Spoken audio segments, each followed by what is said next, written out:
হাসির রাজা, জ্ঞানের রাজা, রসিক রাজা।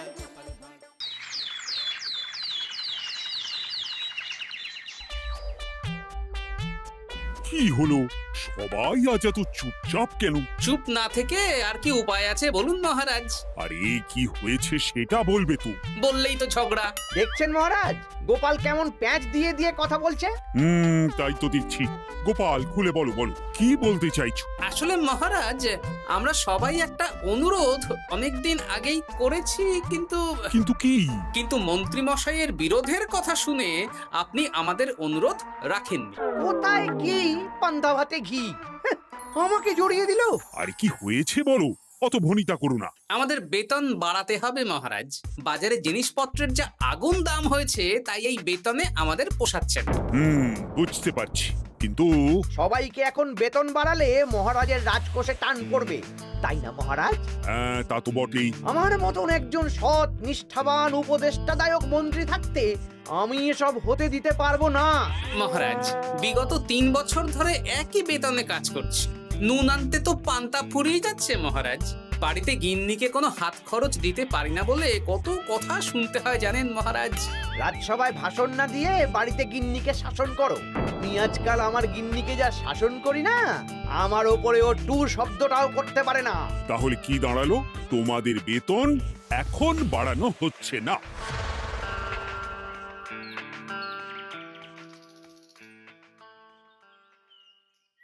আবার ঘুরে ফিরে আমরা সেই এক জায়গায় পৌঁছে গেলাম। মন্ত্রী মশাই মহারাজকে বললেন, আর মহারাজ আমাদের প্রস্তাব নাকচ করে দিলেন। এভাবে হবে না, অন্য রাস্তা ভাবতে হবে, অন্যভাবে চিন্তা করতে হবে। ঠিক বলেছ গোপাল, মন্ত্রী মশাইকে এমন ভাবে নাকে দড়ি দিয়ে ঘোরাতে হবে যাতে উনি নিজেই বেতন বাড়ানোর প্রস্তাবটা মহারাজের সামনে পেশ করেন। হ্যাঁ, সুযোগ তো আসবেই। দেখি কি করা যায়।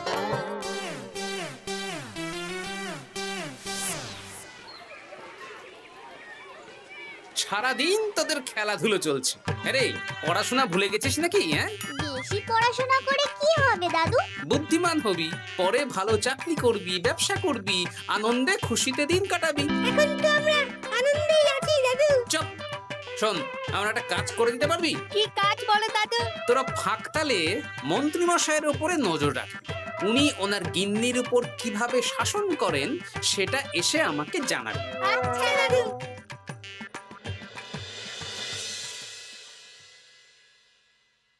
এই শোনো না, কান খোলা আছে? চট করে বলে ফেলো, ঝট করে শুনে ফেলি। একটা তোমার কাছে আবদার করছি, আবদার? রাগ করো না যেন। হ্যাঁ, তা কি আবদার শুনি? আমাকে 5টা মোহর দেবে গো। 5 মোহর? সামান্য 5 মোহরই তো, দাও না গো। একটা জিনিস না আমার পছন্দ হয়েছে, কিনবো। আমার কাছে এখন 5 মোহর নেই, ট্যাগ খালি।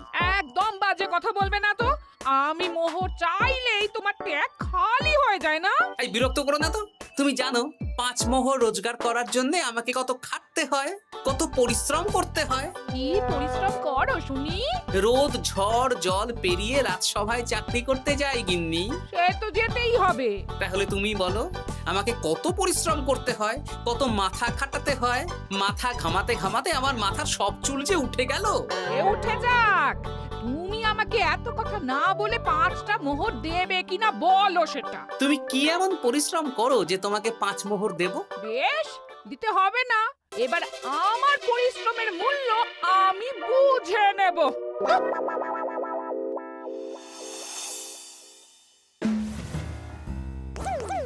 এই এই শোনো না, আজকে বেলার দিকে বাজারে গেছিলাম। আমার না একটা জামদানি শাড়ি খুব খুব পছন্দ হয়েছে। আমাকে ওটা কিনে দাও না গো। মাসের শেষে আমার আমদানি তো আর বাড়েনি যে তোমাকে জামদানি কিনে দেব। যেগুলো আছে সেগুলো পড়ো। এরকম করে বলছো কেন? আর কি রকম করে বলবো, সব সময় তোমার বায়না আমার সয় না। ফের যদি বায়না করতে দেখেছি তো তোমাকে বাপের বাড়ি দিয়ে আসবো। এই, তুমি আমাকে কি কথা বললে? তুমি আমার সাথে এরকম ব্যবহার করছো? হ্যাঁ, করতে বাধ্য হচ্ছি। অর্থ তো আর গাছে ফলে না, অনেক কষ্ট করে রোজগার করতে হয়।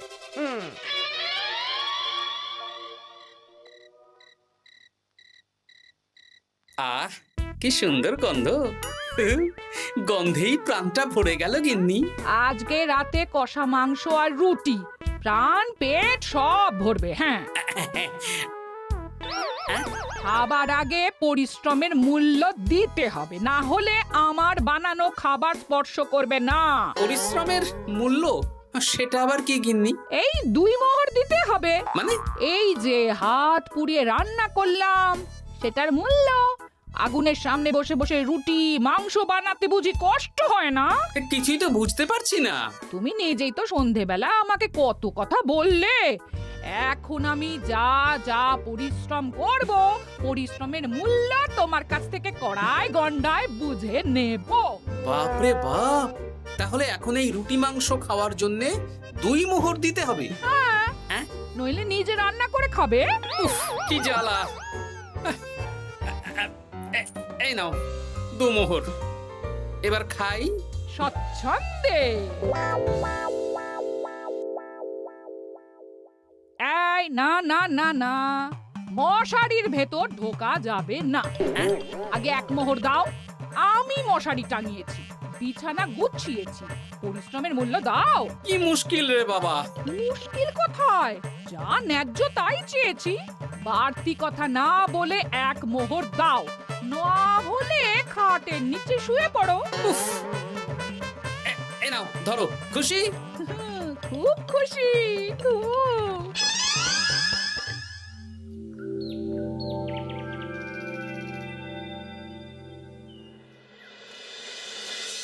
ফতুয়াটা কোথায় গেল? ফতুয়া। আরে ও গিন্নি, এই না তোমার ফতুয়া, আমি কেচে মার দিয়ে শুকিয়ে রেখেছি। এটা পরে রাজসভায় যাও। ও, এই তো চাই। আমারও চাই। তোমার আবার কি চাই? 2 মোহর, পরিশ্রমের মূল্য দিলে দাও, না হলে খালি গায়ে রাজসভায় যাও। হ্যাঁ, উফ, কি জ্বালা। জ্বালা কিসের? আমি তো আমার পরিশ্রমের মূল্য চাইছি। হ্যাঁ, এই নাও ধরো। এরকম খুচখাচ নাচে একবারে বলো তো কত মোহর লাগবে? তুমি তো আমার কাছের লোক, তাই প্রত্যেকদিন 3 মোহর করে দিও। হ্যাঁ, প্রত্যেক দিন? হ্যাঁ, প্রত্যেকদিন। আমার হাত খরচ গো। উফ, কি জ্বালা। ওই দেখ, দাদু কিরকম শুকনো আমসত্ত্বের মতো মুখ করে আসছে। কি হলো দাদু? দিদার সাথে ঝগড়া হয়েছে নাকি? না না, ঝগড়া না, অনেক জ্বালা। তোদের আর কি বলবো।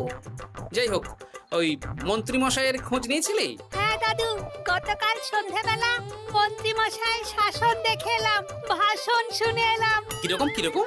গতকাল সন্ধ্যাবেলা আমার না একটা জামদানি শাড়ি খুব খুব পছন্দ হয়েছে।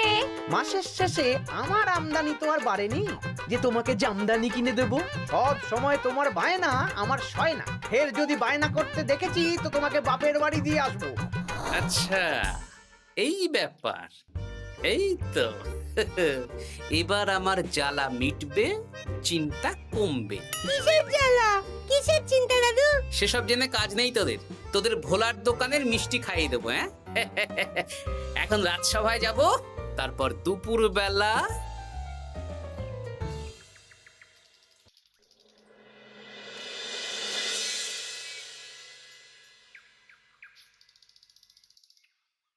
কেমন আছেন মা ঠাকুরুন? কেমন শব্দ থেকে মা বাদ দিয়ে জিজ্ঞেস করো। মো বাদ দেব মানে? জিজ্ঞেস করো কেন আছি। কি হয়েছে আপনার? তোমাদের মন্ত্রী মশাই আজকাল কেমন খেটে হয়ে গেছেন। কিছু আবদার করলেই চিৎকার চেঁচামেচি করেন, আর একটাই ভয় দেখান, বাপের বাড়ি দিয়ে আসবো। আজকেই সমস্যার সমাধান হবে। সামনের মনোহারি দোকান থেকে একটা কাগজ কলম নিতে হবে, তারপর আসল কাজটা করতে হবে। তোমার সাথে কথা বলতে গিয়ে কত দেরি হয়ে গেল। ধুর, এখনো রান্না হয়নি।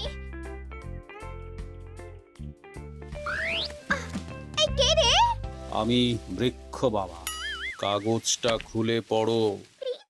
বাবা, জানি তোর খুব কষ্ট।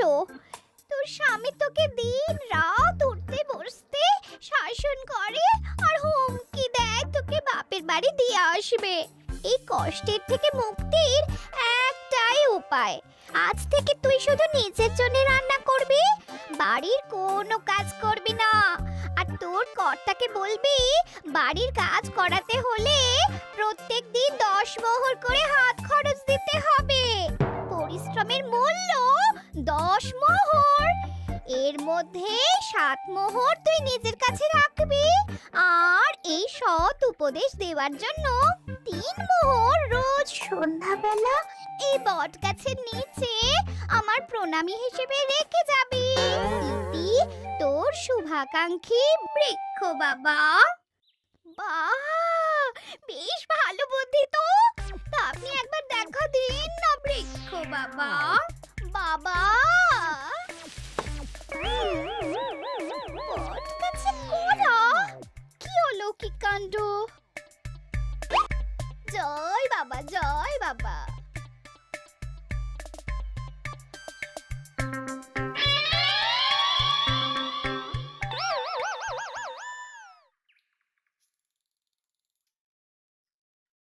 আরে গিন্নি, তুমি একা একা খেতে বসে পড়েছো? হ্যাঁ, খিদে পেয়েছিল তাই খেতে বসে পড়লাম। আরে আমাকে ভাত বেড়ে দেবে তো নাকি? তোমার খাবার তুমি রান্না করে দাও, আমি নিজের মতন রান্না করেছি, নিজে খাচ্ছি। এই ছেড়েছে, আমি রান্না করতে পারি নাকি?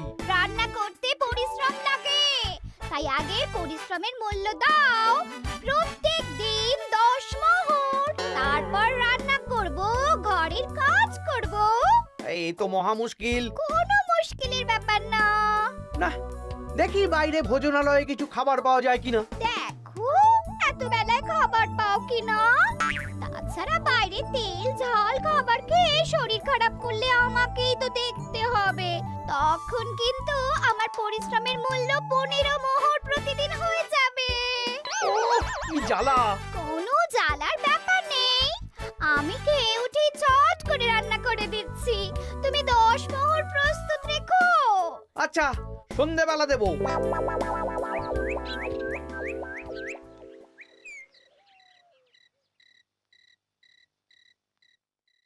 এই নাও সন্ধেবেলার তেলে ভাজা মুড়ি। এই নাও আজকের হাত খরচ 10 মোহর। বলছি, প্রত্যেকদিন 10 মোহরটা একটু বেশি হয়ে যাচ্ছে না? তবে যাও, বাইরের খাবার খাও, আমি নিজের মতন নিজের কাজ করব। খাবো, দাবো, ঘুমাবো, সংসারের কোনো কাজ করব না। কি জ্বালা!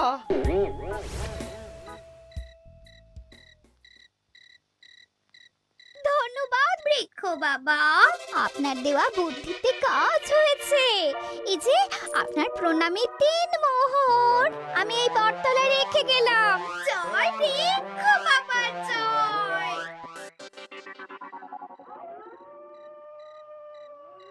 কি মা ঠাকুরুন, ভালো আছেন তো? হ্যাঁ হ্যাঁ গোপাল দাদা, ভালো আছি। তুমি কেমন আছো? আমিও ভালো আছি।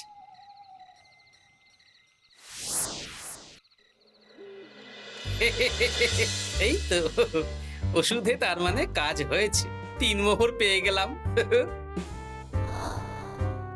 এই নাও গিন্নি, 3 মোহর, তোমার আজকের পরিশ্রমের মূল্য। তুমি এত ভালো হয়ে গেলে কবে থেকে গো? আমার আবদার শুনছো যে? তুমি আমার 7টা না 5টা না, একটা মাত্র বউ, আবদার তো শুনতেই হবে।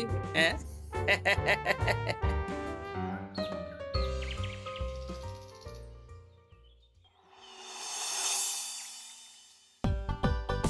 এই নাও, তোমার জন্য ফুলকো ফুলকো লুচি আর আলুর তরকারি বানিয়েছি। রাজসভা থেকে ফেরার সময় বাজার থেকে পাকা কাতলা নিয়ে এসো। বাহ, রাজসভা থেকে ফিরে এসে মাছের ঝোল আর ভাত খাবো। আর বলি, আজকে 10 মোহরটা কি এখন দেবে? ওরে বাবা, আজকেও দিতে হবে? সে তো দিতেই হবে, আমি তো কালকেই বললাম প্রত্যেক দিন 10 মোহর করে দিতে হবে।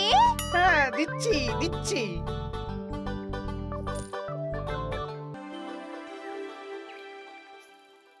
মন্ত্রীমশাই কেমন আছেন?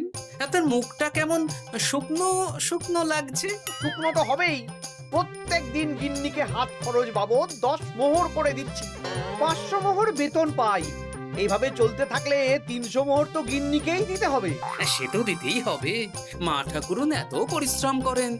আমিও আমার গিন্নিকে রোজ 3 মোহর করে হাত খরচ দিই, কিন্তু আমার মনটা বেশ ফুরফুরেই আছে। বাবা, আমার কষ্ট দেখে তোমার আনন্দ হচ্ছে নাকি? না না, কি যে বলেন। একটু দেরি হয়ে গেল। যাই হোক, আলোচনা শুরু করা যাক। এর একটা বিহিত করতেই হবে।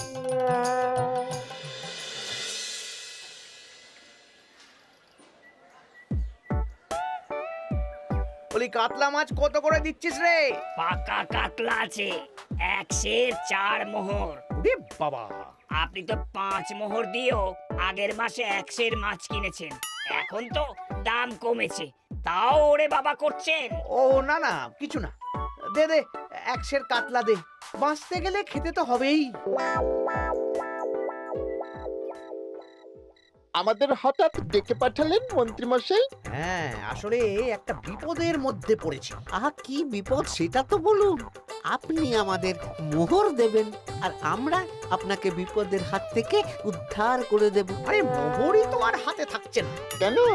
আপনি এত বেতন পান, সব খরচ হয়ে যাচ্ছে নাকি?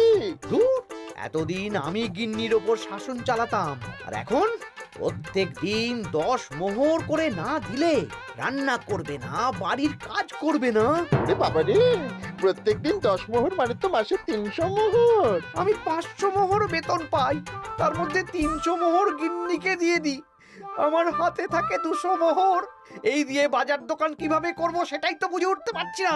মহারাজকে বলুন বেতন বাড়াতে, তাহলেই তো সমস্যার সমাধান হয়ে যায়। কিন্তু কদিন আগেই তো মহারাজকে বললাম যে বেতন বাড়াতে হবে না। আপনি এই রাজ্যের মন্ত্রী, আপনি বুঝিয়ে বললে মহারাজ ঠিক শুনবেন। ঠিক বলেছিস।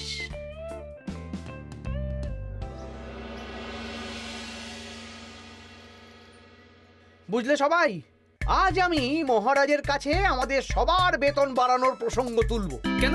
এই তো আপনি কদিন আগে বললেন বেতন বাড়ানো যাবে না। আরে বাবা, বেতন না বাড়ালে এরপর আমাকে পথে বসতে হবে, বুঝতে পারছো না? বেশ, এতদিনে আপনার সুমতি হলো তাহলে। আর মহারাজ যদি রাজি না হন? তাহলে আমরা সবাই একসাথে আন্দোলন করব। মন্ত্রী মশাই আমাদের পাশে থাকলেই হবে। হ্যাঁ, থাকবো থাকবো। মহারাজ, আমার একটা আর্জি ছিল। কি আর্জি বলো মন্ত্রী? আমি অনেক ভেবে দেখলাম, কয়েকদিন আগে সভাসদেরা ঠিক কথাই বলেছিল। কি ঠিক কথা? মানে বাজারে জিনিসপত্রের দাম বেড়ে দ্বিগুণ হয়েছে, কিন্তু আমাদের বেতন একই রয়েছে। হ্যাঁ, মানছি, কিন্তু হঠাৎ করে আমি বেতন বাড়াতে পারবো না। তুমি নিজেই বলেছো রাজকোষে টান পড়বে, এখন তুমি নিজেই আবার অন্য কথা বলছো। বলতে বাধ্য হচ্ছি মহারাজ, সংসারের খরচ সামলাতে গিয়ে মাথা খারাপ হয়ে যাচ্ছে। আমাদের বেতন বাড়াতে হবে। বাড়াতে হবে, বাড়াতে হবে। হ্যাঁ মহারাজ, এভাবে চলতে পারে না। রাজ্যের রোজগার বাড়ছে, কিন্তু আমাদের বাড়বে না। তাহলে এই রাজসভায় চাকরি করে কি লাভ মহারাজ? মহারাজ, গোপাল মন্ত্রী মশাই ঠিকই বলেছে। মহারাজ, বেতন বাড়িয়ে দিন, নইলে আর পারা যাচ্ছে না। বেশ বেশ, তোমরা এত করে বলছো যখন, তোমাদের সবার বেতন বাড়ানো হবে। আগামী মাসে যা বেতন পাবে তোমরা, তা বর্ধিত হারেই পাবে। কি সবাই খুশি তো? খুব খুশি। ধন্যবাদ মন্ত্রীমশাই। ঠিক আছে ঠিক আছে। আরে ধন্যবাদ আমাকে দাও বিজ্ঞানী, আমার জন্যই তো বেতন বাড়লো। মনোজা, আরে আমি তো মহারাজকে বললাম বেতন বাড়ানোর কথা। আপনি তো নিজের মন থেকে এমনি এমনি বলেননি, মানে আমি আপনাকে বলিয়েছি মন্ত্রী মশাই। তুমি আবার কখন বলালে? এই যে রোজ আপনার 10 মোহর করে খরচ হয় গিন্নিমার হাত খরচ বাবদ, সেটা তো আমার বুদ্ধিতেই। আরে কি বলছোটা কি? ঠিকই বলছি। কিছুদিন আগে একটা বট গাছের নিচ দিয়ে আপনার গিন্নি যাচ্ছিলেন।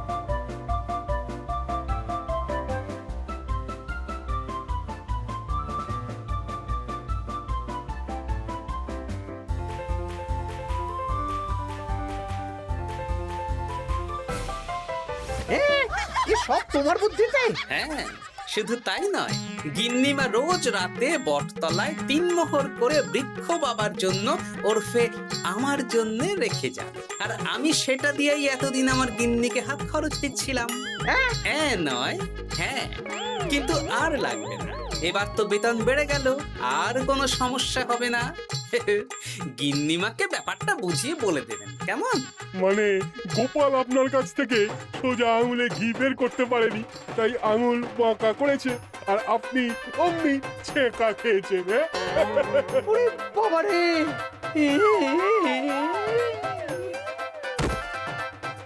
এই তোলো তোলো, মন্ত্রী মশাইকে তোলো, যা ছ্যাঁকা খেয়েছেন, এখন কদিন আর ওনার জ্ঞান ফিরবে না। বৈদ্য, চিকিৎসা শুরু করো।